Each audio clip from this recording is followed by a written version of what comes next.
Hello YouTube. അപ്പോൾ നമ്മൾ ഇന്നത്തെ യാത്രയെന്ന് പറഞ്ഞു കഴിഞ്ഞാൽ നേരെ കോഴിക്കോടേക്കാണ്. കോഴിക്കോട് നമുക്കിന്നൊന്ന് എക്സ്പ്ലോർ ചെയ്യണം. അതുപോലെ തന്നെ അവിടുത്തെ കുറേ ഫുഡ് ക്വിസീൻസും ബീച്ചും കോഴിക്കോടത്തെ കൾച്ചറൽ ആക്ടിവിറ്റീസും എല്ലാം എക്സ്പ്ലോർ ചെയ്യണം. അപ്പോൾ അതിന് വേണ്ടിയിട്ടാണ് നമ്മളുടെ ഇന്നത്തെ പോക്ക്. അപ്പോൾ ഞാനിപ്പോൾ നേരെ എറണാകുളം ജംഗ്ഷനിലാണ്.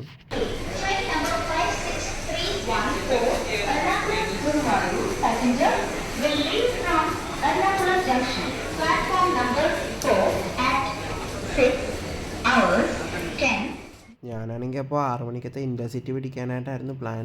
അങ്ങനെ വേഗം എത്തിയപ്പോഴത്തേക്കിനും ഹറിബറി ആയിപ്പോയി. വീഡിയോ ഒക്കെ എടുത്താണ് പയ്യാണ് വന്നതും നേരെ ട്രെയിനിൽ ഓടിക്കയറി. ട്രെയിനിലാണെങ്കിൽ നല്ല തിരക്കാണ്. ഞാൻ ഫ്രണ്ടിലത്തെ ഏതൊരു കോച്ചിലാണ് കയറിയത്.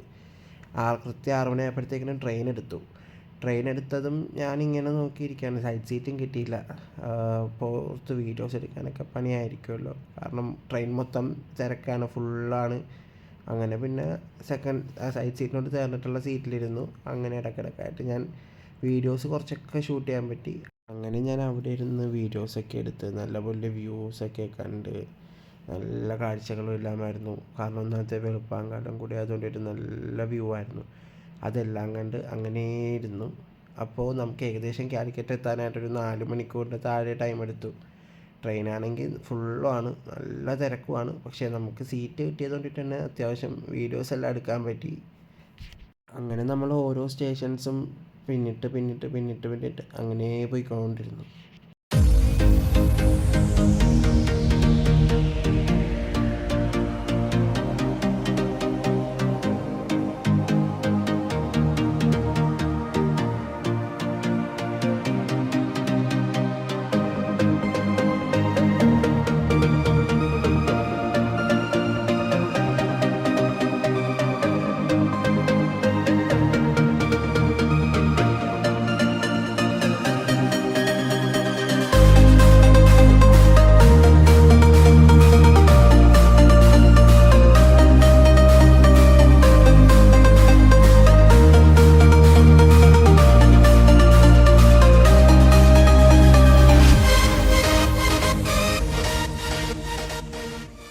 അങ്ങനെ നമ്മളിപ്പോൾ കോഴിക്കോട് എത്തി. നസ്രിയ പറഞ്ഞ കോഴിക്കോടല്ല, കോഴിക്കോട് എത്തിയപ്പോഴത്തേക്കിനാണെങ്കിൽ നല്ല തിരക്കാണ് ട്രെയിനിൽ നിന്ന് എല്ലാവർക്കും ഇറങ്ങാനായിട്ട്. അപ്പോൾ നമ്മളും ഒരു വിധത്തിൽ ട്രെയിനിൽ നിന്ന് അങ്ങ് പുറത്തോട്ട് ഇറങ്ങാണ്. അങ്ങനെ ഇറങ്ങിക്കഴിഞ്ഞതും പ്ലാനെന്ന് വെച്ച് കഴിഞ്ഞാൽ ബ്രേക്ക്ഫാസ്റ്റ് കഴിക്കണം. ടൈം ഏകദേശം 10 മണി കഴിഞ്ഞ് 10:30 അടുത്തായി. അപ്പം അതായിരുന്നു മെയിൻ പ്ലാൻ. അങ്ങനെ റെയിൽവേ സ്റ്റേഷനിൽ നിന്ന് പുറത്തേക്ക് ഇറങ്ങുമ്പോഴത്തേക്കിനാണെങ്കിലും ഞാൻ ആക്ച്വലി ആദ്യം ഒന്ന് ചെറുതായിട്ട് വഴി തെറ്റിപ്പോയി. ഞാൻ പിന്നെ തിരിച്ച് നടന്ന് കുറച്ചങ്ങോട്ട് നടന്നപ്പോഴത്തേക്കിനും അവിടെ നിന്ന് എസ്കലേറ്ററും കണ്ടു. പക്ഷേ എസ്കലേറ്ററിൽ കയറാമെന്ന് വെച്ച് കഴിഞ്ഞാൽ നോക്കിയപ്പം ട്രെയിനിലുള്ള പകുതി മുക്കാൽ ആളുകൾ അങ്ങോട്ട്, നല്ല തിരക്ക്, ഒരു രക്ഷയില്ല കയറാനായിട്ട്. അപ്പം ഞാൻ നോക്കിയപ്പോൾ തൊട്ടപ്പുറത്ത് തന്നെ സ്റ്റെയർ ഉണ്ട്, കുറേ പേര് സ്റ്റെയറിൽ കയറുന്നുണ്ട്. അപ്പോൾ ഞാൻ അവരോടൊപ്പം തന്നെ ആ സ്റ്റെയറിലോട്ട് അങ്ങോട്ട് കയറി. അങ്ങനെ അങ്ങ് കയറി അപ്പുറത്തേക്ക് എത്താം. അതാണ് പ്ലാൻ. നമ്മുടെ ട്രെയിൻ വന്നത് 4ാമത്തെ പ്ലാറ്റ്ഫോമിലാണ്. നമുക്ക് പോകേണ്ടത് ഫസ്റ്റ് പ്ലാറ്റ്ഫോമിൽ കൂടിയുള്ള എക്സിറ്റിലാണ്. അപ്പോൾ ഞാൻ നേരെ സ്റ്റെയർ കയറി പ്ലാറ്റ്ഫോം നമ്പർ 1ലേക്ക് നടന്നു. അപ്പോൾ താഴേക്ക് ഇറങ്ങാനായിട്ടാണെങ്കിലും നല്ല തിരക്കായിരുന്നു. അപ്പോൾ ഞാൻ ഓർത്ത് അതിൻ്റെ ഇടയ്ക്ക് അവിടെ ഒരു വിഷ്വൽ എടുക്കാം. അങ്ങനെ ഞാൻ റെയിൽവേ സ്റ്റേഷനിൽ ഒരു വിഷ്വൽ എടുത്ത് നേരെ താഴത്തേക്ക് ഞാൻ എസ്കലേറ്ററിൽ അങ്ങ് ഇറങ്ങി. അങ്ങനെ നേരെ ഞാൻ താഴത്തേക്ക് ഇറങ്ങി പുറത്തേക്ക് പോകാനായിട്ട് നടന്നുകൊണ്ടിരിക്കുകയാണ്. അപ്പോഴാണെങ്കിൽ റോഡിലാണെങ്കിൽ ഫുള്ള് തിരക്ക്. കാരണം ഇപ്പം ട്രാഫിക് വർക്കിംഗ് അവേഴ്സൊക്കെ ആയതുകൊണ്ടിട്ട് തന്നെ നല്ല ട്രാഫിക്കാണ്. അപ്പം ഞാൻ നേരെ അങ്ങനെ പുറത്തോട്ട് നടന്നുകൊണ്ടിരുന്നു.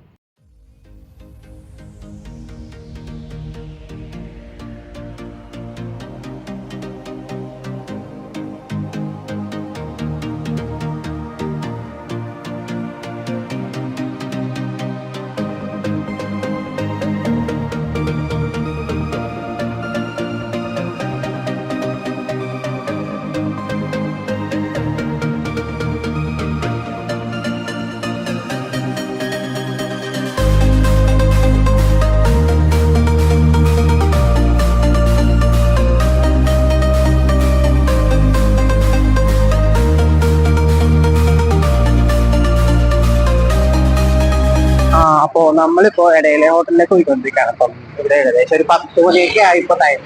അവിടെ വെള്ളം കിട്ടോ ഇല്ലയോ എന്നറിയില്ല. അപ്പോ ബ്രേക്ക്ഫാസ്റ്റ് സ്പോട്ട് എന്നുള്ള രീതിക്കാണ് നമ്മൾ പോകുന്നത്. ലൈക്ക് അവിടെ ചെന്നിട്ട് ഞാൻ കാണാം. അപ്പം നടക്കാൻ തോന്നും, കാരണം അത്യാവശ്യം ഫുഡ് കഴിക്കണുണ്ട്. അപ്പോ ഫുഡ് എക്സ്പ്ലോറിംഗ് ഒക്കെ ആണെന്നിട്ട് മെയിൻ ഉദ്ദേശം. സോ മാക്സിമം നടക്കുക, അങ്ങനെ ഒരു പ്ലാനിലാണ്. സോ ഞാൻ അവിടെ എത്തിയിട്ട് കാണിക്കാം, അല്ലെങ്കിൽ പോണ വഴിക്ക് എന്തെങ്കിലും ഇൻട്രസ്റ്റിംഗ് ആണെങ്കിൽ അതെല്ലാം കാണിക്കാം.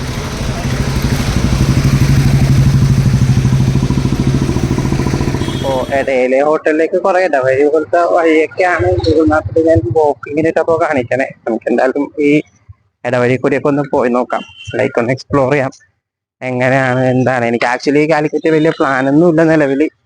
ജസ്റ്റ് ഒന്ന് വരിക, കുറച്ച് ഫുഡൊക്കെ ഒന്ന് എക്സ്പ്ലോർ ചെയ്യുക, കുറച്ച് നിയർ ബൈ സ്പോട്സ് ഒക്കെ ഒന്ന് കാണാം. അങ്ങനെ അല്ലാതെ കൂടുതൽ എനിക്ക് എക്സ്പ്ലോറേഷൻ അങ്ങനെയൊന്നും പ്ലാൻ ചെയ്യുക. ചാനൽ ആദ്യമായിട്ടാണ് കാണുന്നത് എന്ന് എനിക്കറിയാം.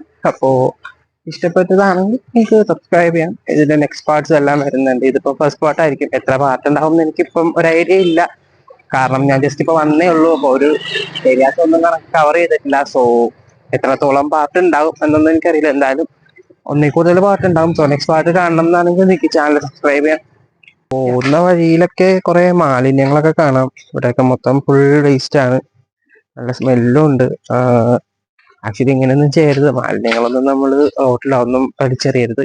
ഗൂഗിൾ മാപ്പ് എന്നോട് ആക്ച്വലി ഒരു സ്ട്രെയിറ്റ് പോകാൻ പറയുന്നുണ്ട്. സ്ട്രെയിറ്റ് പോകാൻ ഉദ്ദേശം എന്താണെന്ന് എനിക്ക് മനസ്സിലാവുന്നില്ല. നേരെ മുമ്പിലും മതിലാണ് കണ്ടത്. ഈ മതിൽ ചാടി പോകാനാണോ ഗൂഗിൾ മാപ്പ് ഉദ്ദേശിക്കണേ എന്നും മനസ്സിലാവുന്നില്ല. അപ്പൊ ഗൂഗിൾ മാപ്പ് ഒന്ന് റീറൗട്ട് ആയി. ഇപ്പം അറൗണ്ട് എനിക്ക് ഒരു 200 meters ആണ് കാണിക്കുന്നത്. കുറച്ചുകൂടി മുന്നോട്ട് പോയപ്പോഴത്തേക്കിനും മാപ്പ് ടെക്സ്റ്റ് അങ്ങോട്ട് റീറൗട്ട് ആയി. സോ ഇപ്പം ഒരു 200 meters ഉള്ളൂ.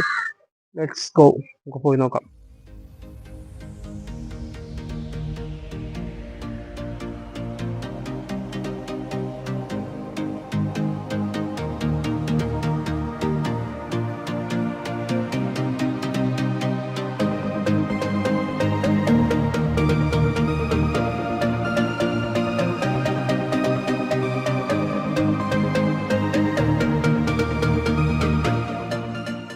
നമ്മളിപ്പോൾ അങ്ങനെ ഇടയിലെ ഹോട്ടലിലാണ്. ഇടയിലെ ഹോട്ടലിലെത്തി. അപ്പം ഇത് ആക്ച്വലി ഒരു ചെറിയൊരു ഇടവഴിയിലാണ്, അതുകൊണ്ടിട്ടാണ് ആ പേര് വന്നതെന്ന് തോന്നുന്നു. അപ്പോൾ ഞാൻ അവിടെ എത്തിയതും അവരോട് സംസാരിച്ചപ്പം എന്തൊക്കെയാണ് സ്പെഷ്യൽ എന്ന് ചോദിച്ചപ്പോൾ അവർ പറഞ്ഞു അവരുടെ ബീഫ് സ്റ്റൂ സ്പെഷ്യലാണ്, അതുപോലെ പഴംപൊരി ബീഫ് കോംബോ ഉണ്ട്. അങ്ങനെ ഞാൻ ഒരപ്പം, ഒരു പീസ് പുട്ടും, ബീഫും പിന്നെ പഴംപൊരിയും ഒരു സ്റ്റൂവും വാങ്ങി. Pazhampori beef combo it was like average, അത്ര തന്നെയുള്ള. പഴംപൊരി ഭയങ്കര ഓയിലി ആയിരുന്നു. സ്റ്റൂ ആണെങ്കിലും ഭയങ്കര ഉപ്പായിരുന്നു. പിന്നെ അപ്പത്തിനകത്താണെങ്കിലും അത് ഭയങ്കര ഡ്രൈ ഫീലായിരുന്നു. പുട്ടൊക്കെ ആയിരുന്നു. അങ്ങനെ ഞാൻ അവിടെ നിന്ന് ഫുഡെല്ലാം കഴിച്ചു ഇറങ്ങി. പ്രൈസിങ് വെച്ച് നോർമലായിരുന്നു, 250 rupees ആയുള്ളൂ. അങ്ങനെ ഫുഡ് കഴിച്ച് പുറത്തേക്ക് ഇറങ്ങി. ഞാൻ ഓർത്ത് ഇവിടെയൊക്കെ ഒന്ന് കറങ്ങാം. അപ്പോൾ അത്രയൊക്കെ തന്നെ ഈ പാട്ട്. Keep in touch. Okay, by.